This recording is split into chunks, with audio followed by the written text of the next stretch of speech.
Well, good evening, everyone, and welcome to Portsmouth Coffee Talks Evening Edition Show. I'm Slim Overton, and we are here today, and I'm here also with host and moderator of our Thursday night shows, Leah Bates. Hello, Leah. Hello, James. How are you? I'm doing great. Glad to be here, Amen. as they say. Amen and amen. Um, the Colonel might or might not be joining us because he said his internet is out. So we're hopefully he'll be able to join us before the show ends. But if not, we'll carry on in his name. Anyway, before I turn it over to Leah, let me say, please, if you're watching live on Facebook, on our Facebook pages, which are many, my personal page, uh, Leah Drake shares her page, and we have a Coffee Talk Facebook page. And if you're watching on YouTube, on our YouTube channel, please like, subscribe, comment, and share. Share this information with everybody. So we'll get started. And Leah, it's your show. Wonderful. Good evening, everyone, to Portsmouth Coffee Talk, our evening edition. And I tell you, I am really excited because anytime we're able to offer information to the community is very important. And you know, a lot of times, as I often tell James, some shows about entertainment. We are not about entertainment. We're about information that will be beneficial to those who are part of our community. So I am really happy this evening, to have with us Delorestne Ward, who was a member of the Norcom class of 1973, and they often call it the class that never was, but I said that it is the class that became. And she's a graduate of Churchland High School. She holds a Master of Education in Audiology from UVA, a Master of Divinity from Samuel DeWitt Proctor School of Theology at Virginia Union University, a Certificate of Clinical Pastoral Education from Norfolk General Hospital, our School of Chaplaincy, and is a hospice chaplain. She's an associate minister at Third Baptist Church on Godwin Street, where the pastor is Joseph A. Fleming, and her mentor pastor is the pastor emeritus, Dr. Joe B. Fleming. But today, she is here not in her pastoral duties, but she is here to share with us and to advocate to bring an awareness to information about intimate partner violence. Much needed information. I'm going to say, welcome, Delorestne. Welcome to Portsmouth Coffee Talk. Good evening, and thank you so much, Leah and James, for welcoming me and inviting me to come onto your show. I do not deem it robbery, and I do not take it for granted that you have allowed me to come and be with you today. And good evening, Portsmouth Coffee Talk. I do not take it for granted that you would allow me to come into your space, that we could talk about something that's on my mind and has been on my mind for a very long time, and that is intimate partner violence. And October is Intimate Partner Violence Awareness Month. So, Breast Cancer Month is this month, and we are so grateful for the strides and the accomplishments to eradicate breast cancer. Mm-hmm. However, there is I won't call it a disease, but there is a disorder that is just as serious and, if not more fatal, than breast cancer, and that is intimate partner violence. Okay, so what is intimate partner Mm-hmm. violence? Most of you would know it as domestic violence, a man beating a woman. However, now that the world has continued to turn and acceptance has come into the world and things have changed, and we have same sex marriage is now legal and accepted. It is an accepted way, an accepted practice in the United States, and that they all have the right to the pursuit of happiness as given by the Constitution. Mm-hmm. Now, also with acculturation, marginalization, multiculturalism, and multiculture, there has to be more acceptance. So, in all of this acceptance, there's one common factor that does not change socioeconomically ethnicity, race, creed, denomination, whatever you are, it does not change. It is equal. It is an equal opportunity disorder, and that's what I'll call it, a disorder. And it is domestic violence, now known as intimate partner violence. So, what's the difference? Why is it called intimate partner violence? It is called that because domestic violence was a man beating a woman. And partner violence now is women beating women, men beating men, women beating men. So, with this awareness and with acceptance, things had to change because it's no longer domestic, it is intimate partner.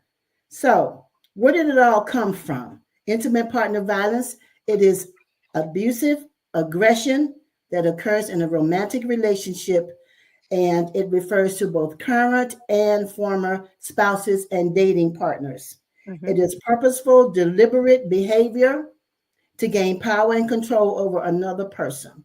It started back in the 70s when in July 19th, 1978, nearly 100,000 advocates, it does not say men or women, it says advocates, they marched on the Capitol in Washington, D.C. And in 1987, October 1987, Domestic Violence Awareness Month was officially observed in the United States. However, in 1989, Congress officially designated October as National Domestic Violence Awareness Month. The people, when they stormed the Capitol, they all wore purple. They wore purple because purple for them represented royalty. So this month, in recognition of breast cancer awareness, I have my breast cancer pin, which is pink, and I also have my intimate partner violence ribbon, which is purple. Now, the thing is, you don't find a lot of these ribbons. You haven't seen a lot because intimate partner violence is not readily talked about because of shame and the stigmas attached to it. However, giving you a little bit more information about it in awareness, did you know that 1 in 4 women and 1 in 9 men have experienced IPV in their lifetime? 1 in 10 high school students have experienced physical teen dating violence. The data confirms from the U.S. crime reports suggests that about 1 in 5 homicide victims are killed by intimate partner, and with over half of female homicide victims are killed by current or former intimate partners. So, with all these statistics, you would think that there would be more information about it. However, it's not because, number one, people do not report it for fear of the abuser, for fear of losing their relationship, and they don't have a general trust of the court systems. So they suffer in silence, making IPV, in my assessment, a silent killer. And I'm sure that for men, they definitely will not report if they were being violated on by a female. Absolutely. And that's why. And then they're not even counted until there is a homicide. And that's why the awareness is so important, because even though they're being abused and they're maybe calling on the law enforcement or on the courts, it's not really counted until it becomes a homicide. And then it's too late. So now, not to cut you off, but can you, for those who are out there who may not truly understand what intimate partner violence is, what types of behaviors are usually displayed or have been identified as the behaviors of those individuals who are engaged in this IPV violence? Okay, for the perpetrator, it's control. It's tactics that they use to control their partner. They use intimidation, they use emotional abuse, they use isolation, they minimize, denying, and they blame. They isolate them from their families. and they tell them, if you tell somebody that I did this to you, it's going to be worse for you. And some people just stay in those abusive relationships because they feel that they don't have an outlet and they don't have a way out and they don't have a means of support. And that's why it's so important for when this occurs that people would reach out to the resources that are available for them. However, now that things have changed, it's not so much about the person that's being abused, it's the perpetrator. Now, we have instances about the perpetrator. Do you know any perpetrators? Are you a perpetrator? Do you have low self-esteem? Do you have relationship conflicts? Are you jealous of your partner? Are you possessive? Do you look through your partner's phone? Do you follow your partner around? Do you stalk your partner? All of these are signs of the perpetrator. And with women and men, it's not easy to go and tell someone. You always need a strong support system, someone you can talk to, someone you can trust, someone that will be there for you to help you. Otherwise, it is, as I say, a silent killer because you're suffering in silence. So in essence, what you're saying is it's not just physical violence that one has to be aware of. It could be sexual violence, and as you said, stalking, physical aggression. And we look at these behaviors. How are there stats to show how often it can happen? Because it may be a situation where someone will say, "Oh, well, he only hit me one time. Oh, he only sexually abused me one time. You know, he really wasn't stalking me." So, are there variations of times and how often it can happen? Yes, it starts with tension. Like there's a argument, there's tension in the home, then that can escalate to it can explode to abuse. And then you go through the honeymoon period, what you just said. Okay, he beat you up, and then, oh, I'm so sorry, I love you. And then some of them go so far as to say, I swear to God, I won't do this to you again. That's called the honeymoon period.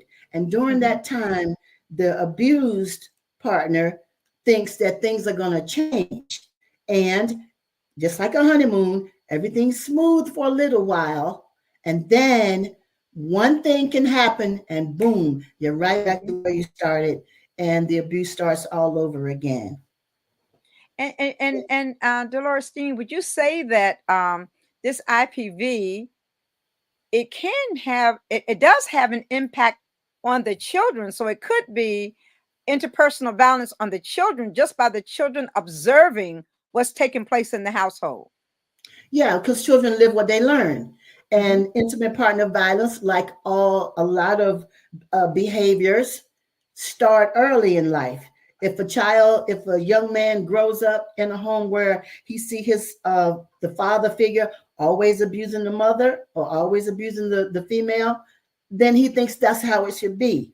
And the same way with the young girls. If they see their mother or whoever they're living with always being abused, they think that's how it should be. And so when they get out into the real world, they don't know what it's like to be in a good relationship because they've only seen abusive relationships. Exactly. And the intimate partner violence doesn't just affect you physically, it affects you mentally. It takes away your self-esteem. It deals with your emotions. It causes PTSD, depression, anxiety, and sometimes substance abuse. That's why when it gets to that point, some women do commit suicide just to get out of the relationship. So now we know that interpersonal violence has an impact on all communities. There are no communities that are safe from interpartner violence. But are there any stats to show where some communities is more prone to happen in some communities as opposed to other communities? Well, no. The thing is, um, low self-esteem in most cases is the perpetrator. They low education, low income. They're heavy alcohol, sometimes substance abuse. They're antisocial people. These are people who don't have their own self-esteem. Mm-hmm, And mm-hmm, when you have a person that has low self-esteem connected with somebody that's sociable mm-hmm, and has friends, that jealousy overrides, and mm-hmm, that's where the abuse comes in. mm-hmm, So no, it does not matter what economic status you are. Intimate partner mm-hmm. violence is just that. Okay, and it seems that it's been happening uh, somewhat, well, it's been happening in same-sex partner relationships Mhm. because individuals may not want the community or the public or the family to know that they're in that relationship, and therefore the perpetrator can use that over their head to Yes, keep them within the relationship. Can you talk a little more about that? they use intimidation tactics, and Mm-hmm. they say they're going to out you. Mm, And like you say, a lot of people are still living outside, and that's fine. That is that is their choice. exactly. However, when they are connected with a person of low self-esteem, they will do whatever it takes. They isolate them from their families. They always want to be around. They never allow them to go out on a social occasion with their friends. They always want to be there because they want to keep control over them. That's the main thing about intimate partner violence, is the control that they Mm-hmm. have, and the tactics that they use to control Mm-hmm. makes the other partner scared, Mm-hmm. submissive, and shame is the main reason why a Mm-hmm. lot of people don't. And with the gay men, and sometimes with the gay women, the reason why they don't always report it is because they're not treated humanely when they Mm-hmm. go to the hospitals, and sometimes when they encounter law enforcement. They are not treated as humanely as a heterosexual Mm-hmm. woman would be if she were Mm-hmm. to make a complaint. So because of the stigmas attached to it, and because of the shame attached to it, they suffer in silence. Mm-hmm. And this has become a health crisis as well, because Yes, not only are you suffering from injuries and death, but there are other it has other impacts upon your system as well. yeah. They you can hearing problems, eye problems, um, physical pain to the body, and some of the physical abuse is long lasting. It Mm-hmm. has an effect that's going to go with them because they may injure them to the point where they are injured physically for life. Mm-hmm. And because people don't talk about it, because they're scared to talk about Mm-hmm. it, Mm-hmm. the perpetrator has the power, and this is why it's continuous. And Mm-hmm. this is why it's so important that, along with breast cancer, intimate partner violence awareness should be up on the forefront, because it's a Mm-hmm. very present issue in the world today. And it's because of all the marginalizations and acculturations and different cultures. It's not just American women, it's Mm-hmm. the immigrant women. They are Mm-hmm. being abused as well. And Mm-hmm. there are some assessments that people can take to let them know if they are in an abusive relationship or not. And one of the questions would be, this is for you all can figure it out. And if anybody can relate to it, they could just put relate in the chat. Does she Mm-hmm. stalk you? For example, follow or spy on you, leaving threatening notes or messages or answer machine on your answer machine or your cell phone, call you when you do not want to talk to them. These are Mm-hmm. things that they do. They Mm-hmm. will say, they'll constantly blame and put them down, even when they're doing good.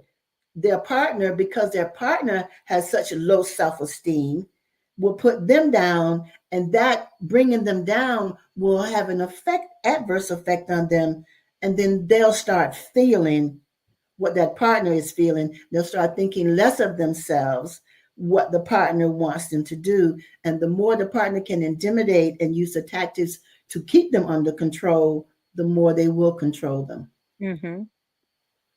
Now, are there ways to prevent IPV? Have they identified ways in which individuals can prevent this from taking place in their lives? Well, no. As to say yes or no, no. The Mm-hmm. only thing is IPV can only happen to you if you allow it to happen to you. Mm-hmm. Mm-hmm. Because only you can control you. Only you Mm-hmm. know you. And so when you get to the point where you are fed up and you're tired of being treated this way, being treated less than, then you are going to have to be the one to make the move to do what you need to do for you. And yes, there are resources available. There's Mm-hmm. the National Domestic Hotline, Domestic Violence Hotline, and that number is 1-800. You can put it on the, if you want to put it in the chat, it's 1-800 799 7233. And if you have TTY, it's 1-800 787 3224. Or you can even text START, all caps, to 88788. And those are resources. And if you call the hotline, you in your state, they will refer you to where you can be or where you can go to get some assistance. Now, there are women's shelters, but they are secluded. And they are Mm-hmm. secluded for the purpose so the perpetrator won't be able to find them. And I think that's a Exactly. wonderful thing. So, Mm-hmm. yeah. Mm-hmm. Wow, this is good information because I know a lot of people are in relationships that they have yet to identify, or maybe they know that it is an abusive relationship. However, they just don't want to believe that it is an abusive relationship. That things are going to change, things are going to get better. But if these things are happening continuous in your life, it's not going to get better. It's only going to get worse. Yes. And so you need to identify the fact that you're in this type of relationship, but are there some ways that women can, I know a lot of times people are afraid to leave. They're afraid to leave the relationship because they think the person is going to uh, come and find them. Maybe there's some techniques that they can use, like having a bag packed somewhere, where he can't see it. But they have other means of controlling you. You got to be careful on how you use your telephone, how you use the internet, because they can trace who you've called, what avenues you've searched.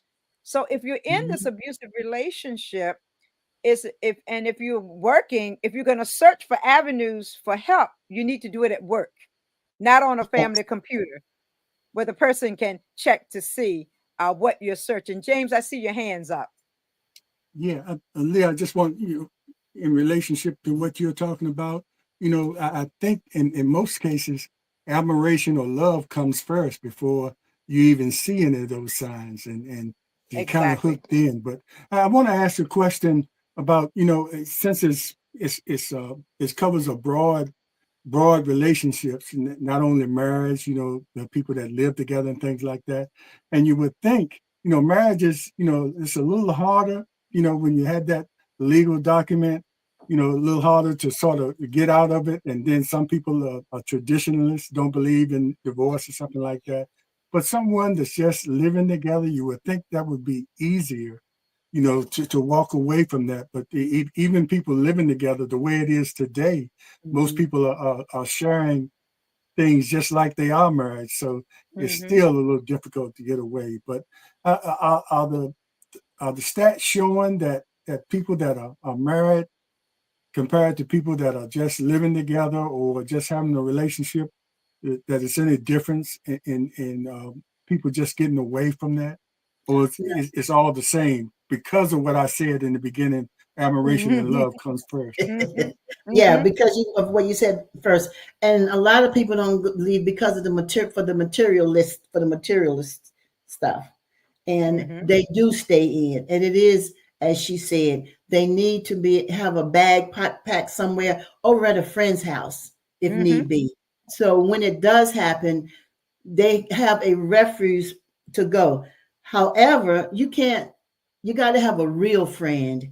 It has to be someone that you really, really trust, and someone that's going to really be there for you and not say, well, you know what, if I was you, well, you know what, if I was you, you're not me. So and you have it good. You have it good. Look at the house you're living in. Yeah. This is the cars happening you to drive. me. Yes. So the thing is to encourage and support is what they need, more so than a whole lot of if I was you, because if you was me, you're probably in an abusive relationship yourself. But you're just telling me to keep yourself from looking at your own situation. And that happens a lot too. And that's why the shame comes in. And it's mostly shame, because the people show up with these unexplained bruises. I tripped over the dog. I walked into the door. Oh, girl, I slipped down the stairs. But there are bruises that we can see. And if we see someone with bruises on a regular, then that would alarm some friend to say, hey, is everything okay? I mean, they can't come into your home and physically remove you from the home. Only you can do that yourself. However, you have to have enough courage within yourself to determine for yourself when is enough. When is enough? Yeah. And let me ask you the about, physical. Go ahead, James. Go ahead. Leah, if you will, just a minute. Let me ask you about, this is kind of overlooked too. Teens that are involved in that intimate. A lot of times the girl or the guy, because like it goes both ways. It can go both ways, even though you look more at it, the female being abused. But we must pay attention to the males when they cry out as well. But some teens might not even go to anybody because they might have been forbidden by their parents to even see that young man or young lady. Exactly. So they really suffer in silence as far as that's concerned. What kind of advice? I don't know if you run into teens much in those situations, but what kind of advice would you give them? I mean, for them to order, because the first thing to do is go to your parents. But if you feel that kind of retaliation, and most kids feel that and don't realize that most parents might be more receptive as far as, for what they're going through, but they feel that, he told me not to, mess with that guy. And here I am being abused. And where do I go? Okay. That's where the shame comes in. And that child should have someone that they can talk to, maybe a guidance counselor or a member of the clergy or someone that they trust. It has to be someone they trust that they can confide in, because if they don't trust them, then they're not going to confide. And if they trust them and their trust is betrayed, then that's just going to push them deeper down the rabbit hole. So what has to happen is they need to talk about it. They need to have sessions like this. Let's talk about it and allow them to come together and say, hey, are you being abused? Are you being beat up? But it goes back to the home environment. They live what they learn. And an abuser comes from an abusive relationship. So it's generational. And I say also it's a classic example, where, parenting, even if you don't think your child is going through that, you have to let them know if you see a friend going through it, Yes. You might need to speak up, just like Vice President Harris mentioned in her situation. About her She friend. saw her friend going through something at her home. It wasn't an intimate relationship, but she saw something going on and she spoke up. If she hadn't spoke up, her friend might have still been in that situation. So it's if you have friends out there, teen friends, make sure they're prepared to step in and help their friend if they see their friend is not getting help. Yeah, and they But need to not to James, cover up for each other. They need to mhm, not to do that. The bottom line is adults need to be adults. mhm, Parents need to be parents. Stop trying to be friends with your children. Be mhm, friends with them when they're grown, 30 years mhm, old with a mortgage. But when mhm, you're raising them, you have to keep it real and you have to talk to them and you have to make your children so comfortable that they can come and talk to you about something that's bothering them, because that's the only way they're going to get what they need. Because once they commit suicide or attempt suicide, then it's a whole different issue. mhm. Yeah. But the whole thing about it is the physical abuse we can see, but the mental abuse we cannot Yes. see. We cannot identify the mental abuse unless the person goes into a state of depression or the person tries to harm themselves. So a lot of people are suffering from mental abuse, and a lot of Mhm. people only see when they think about an abusive relationship, they only think about the physical abuse, but Right. that mental abuse is much worse than the physical abuse, because the physical abuse, you can hit someone and the bruise can go away. But if it's the mental abuse, it becomes a part of your system. It can mess up your digestive system, your nervous system, your heart. I mean, it just has such a major impact that and that we need to, I guess we can watch our friends and see sometimes if their behaviors change, Yes. and you need to ask what's going on with you. Why are you doing this? Why are you feeling this way? And But they'll it's the say mental. nothing. That's it. Yes. Mhm. Did you want to say more about that? Yeah, well, if you do that, they'll say nothing, or it's all right, or don't worry about it. Where the friend should say, I am worried about it. I am Hmm. concerned about it because I see a change in you. And the Hmm. change that I see in you, I don't like the change, because the change that I see in you has made you a different person. You're more maybe introverted when you used to be extroverted. You're Hmm. more scared all the time, or you're tensed up. And so what is it? Hmm. And if they talk about it in an environment where they feel safe to talk Hmm. about it, to express their feelings, what is of how it's affecting them, Hmm. then when you hear it, then it becomes real to Yeah, you. yeah. And You you, and own you and it you know, then. that's right. That's right. And as you say, I'm thinking about a friend of mine who was in an abusive relationship. But when you were in the presence of her husband, he was the nicest guy that you could ever meet in your life.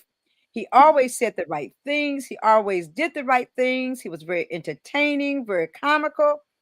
And when we learned that she was in an abusive relationship, it was hard for us to believe that this person was the person was inflicting the behavior upon her.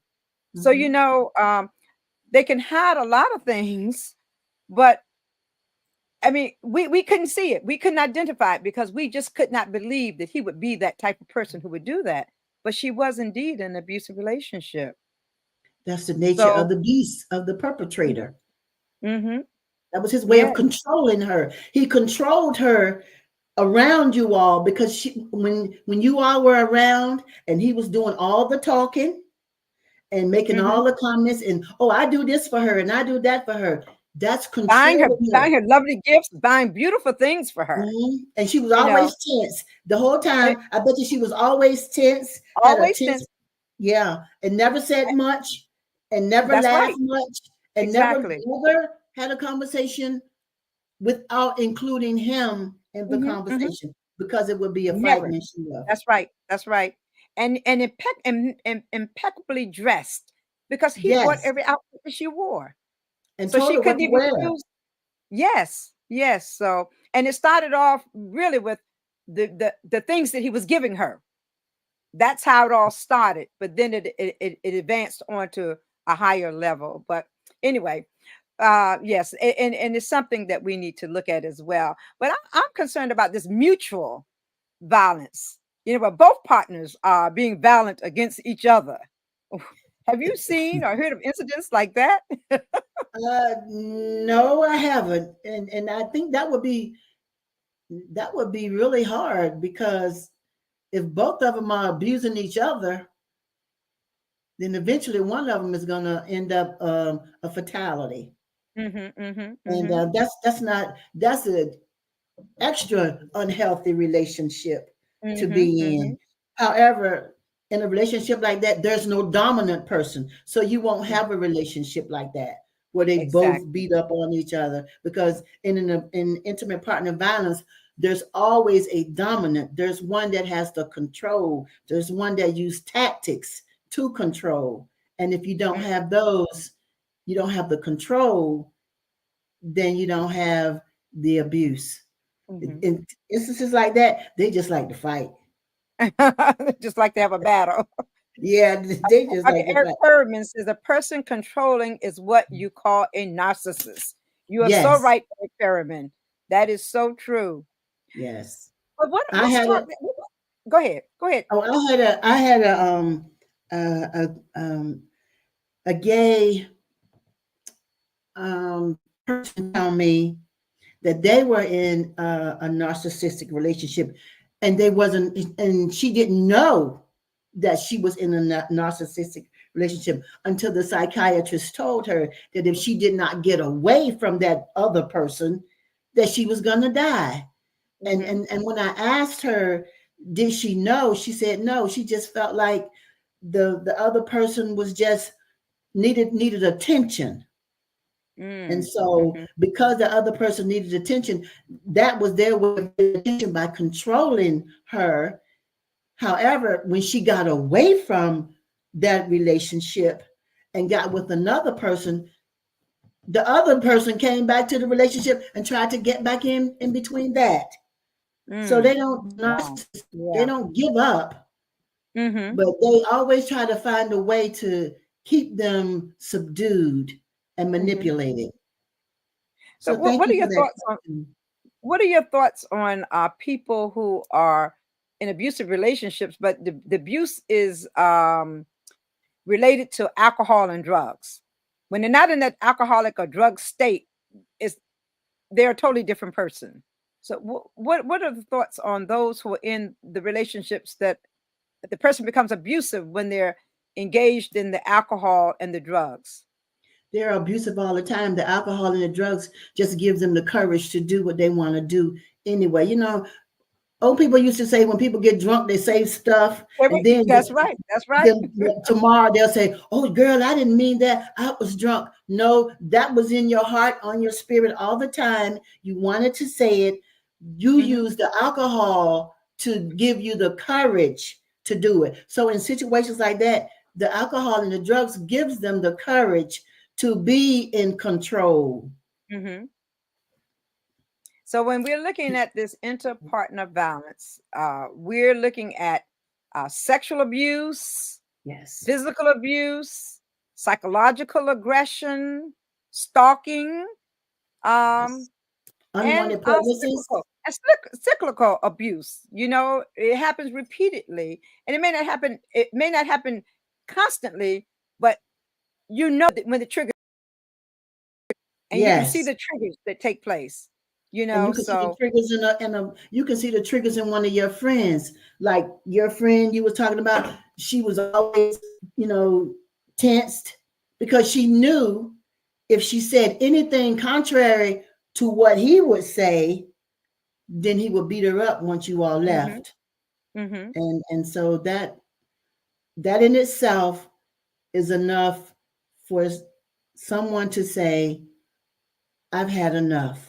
I can't do this anymore. But until someone reaches that point where they reach inside themselves and say, I need some help, and call a hotline, call a friend, and have someone that you know you can depend on someone that's going to support you and be there for you, then it's going to continue.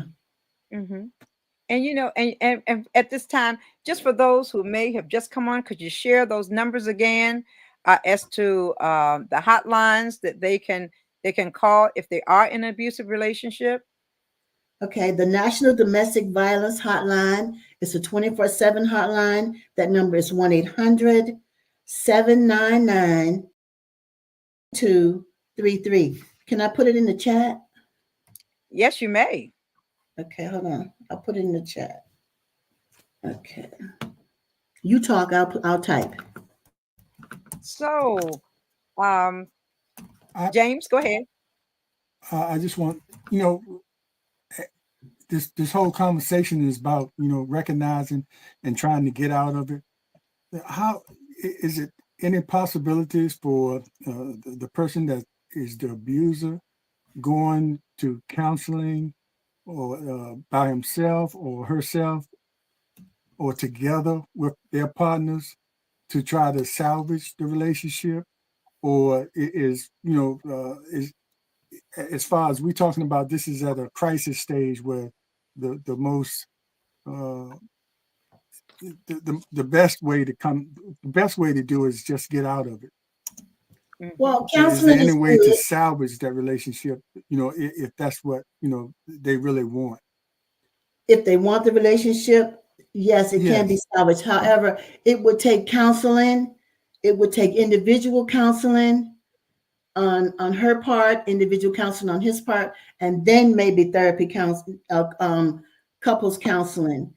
However, it depends on how much abuse, because in most cases the abuser is not going to want to come to Mm-hmm, therapy, mm-hmm, and in most cases the abuser will abuse the partner even more because it's putting them out on the line. They're going to have to talk about themselves, and a lot of the questions are going to come up is, what is the reason, what are the triggers that cause you to erupt, and what, when you're not drinking or when you're not substance abusing, how are you, how was your relationship then? Those are questions that's going to come up in a counseling session, and an abuser, they're not going to be ready to answer those questions, because that would not allow them to have the continued control.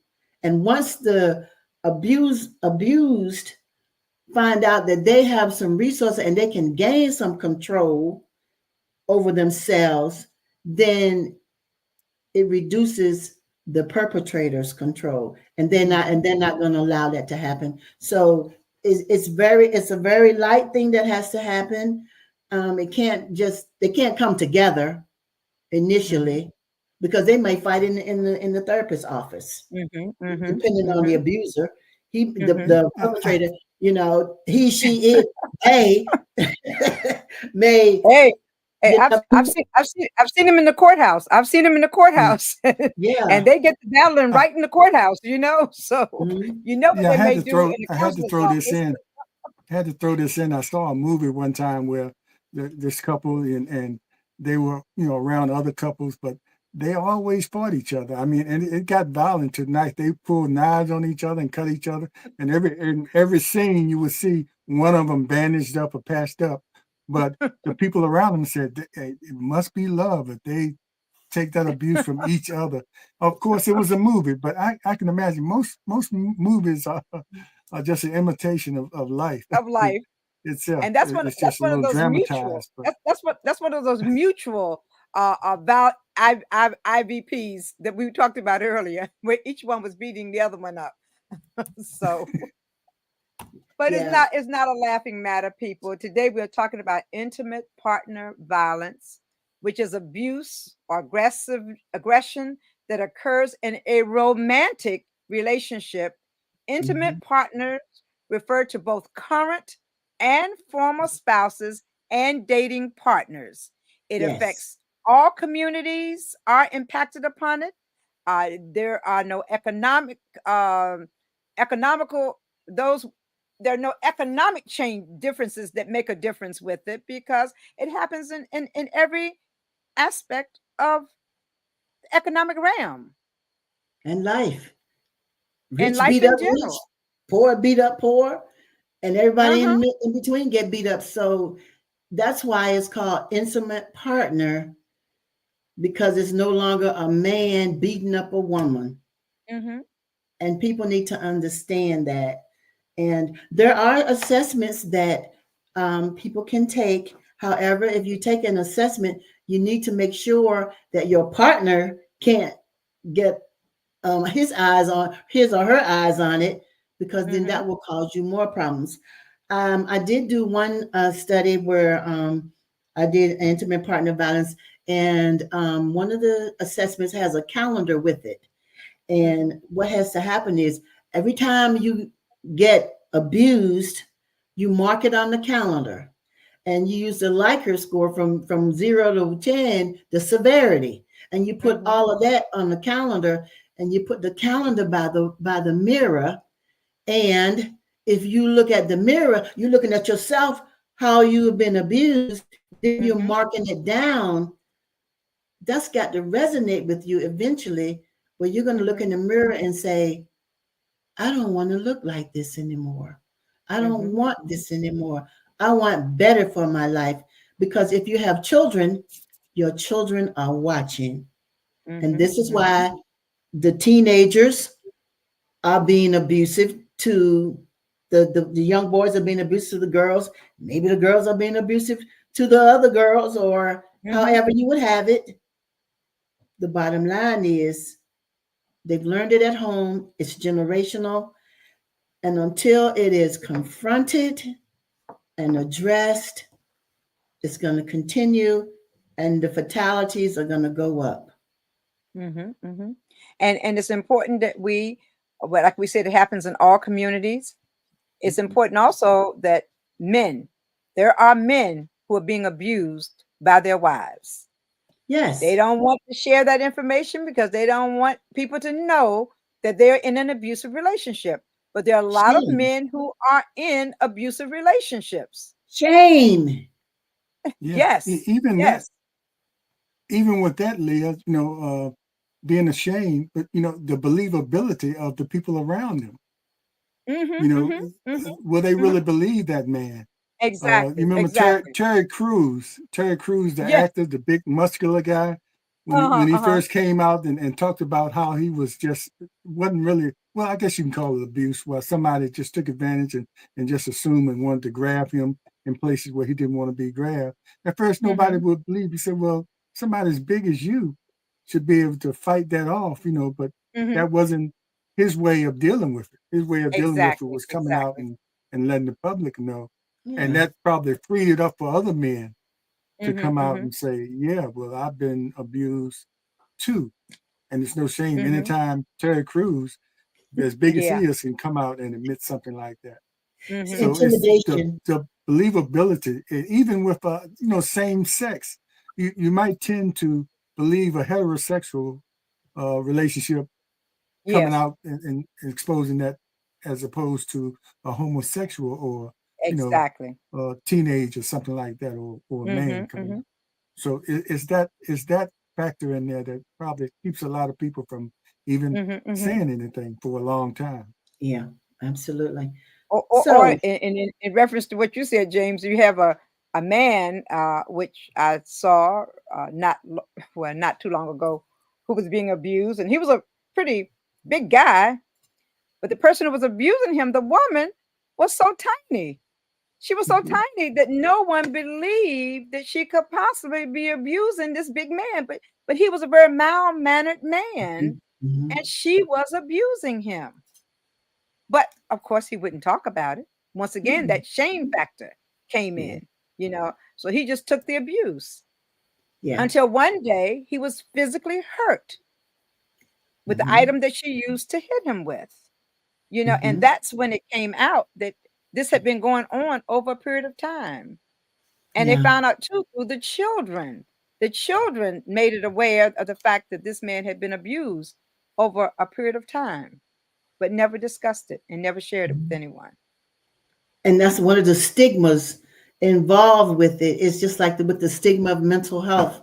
You know, there is no shame in it. The only shame is that you are allowing it to happen continuously to yourself, and you are not being true to yourself by saying, hey, I'm in an abusive relationship, or hey, you are a perpetrator, Mm-hmm. or Mm-hmm. hey, maybe I am a perpetrator.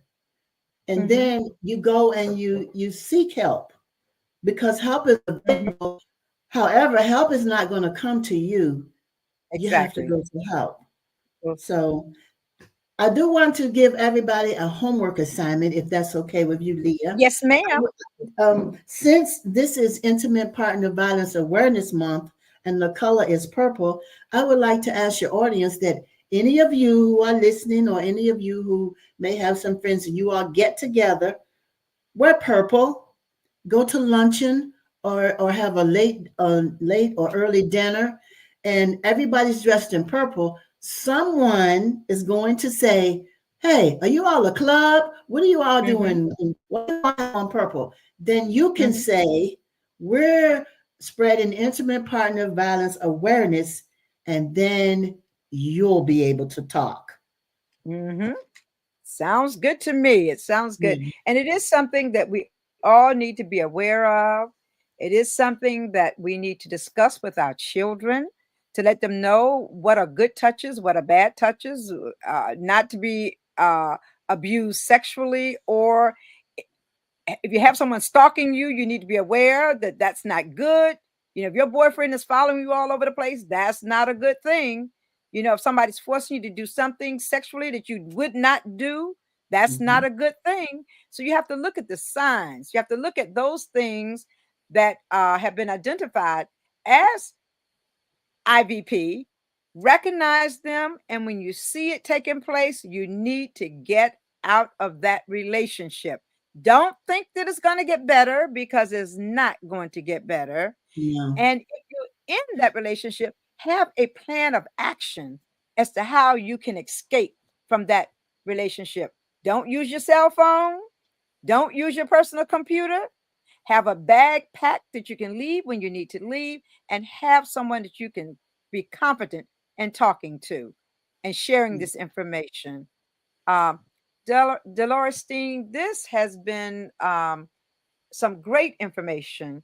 And for those of you who may have missed it on Portsmouth Coffee Talk, on James' page or my page, or you can always go to our YouTube page and you can watch it over and over again. And maybe you can identify someone that you know, or you yourself may be in an IVP relationship. And um and it's time for you to IPV Yes. relationship, IPV. So, Yes. and you can identify it, and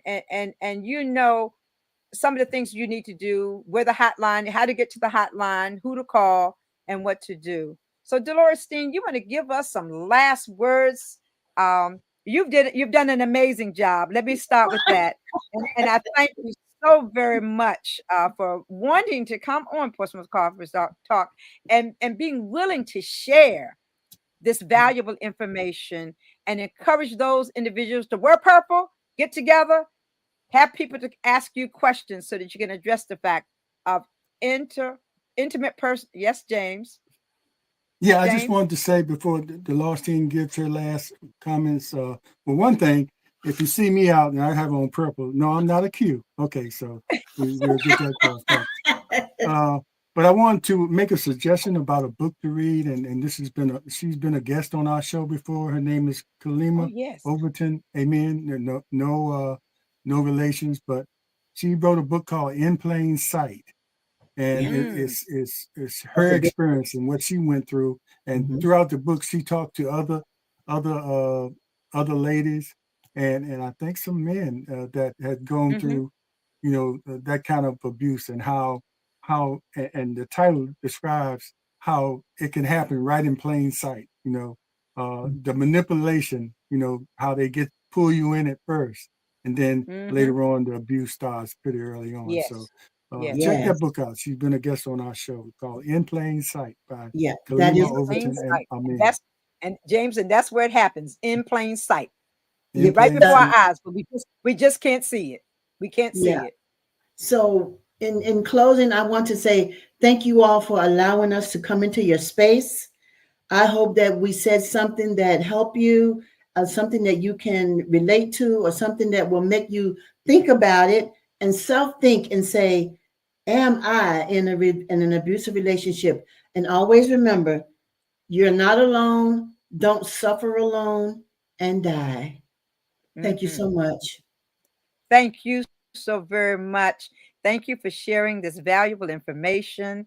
I'm hoping that those out there in the electron world will come back and hear all of the wonderful things that you shared with us.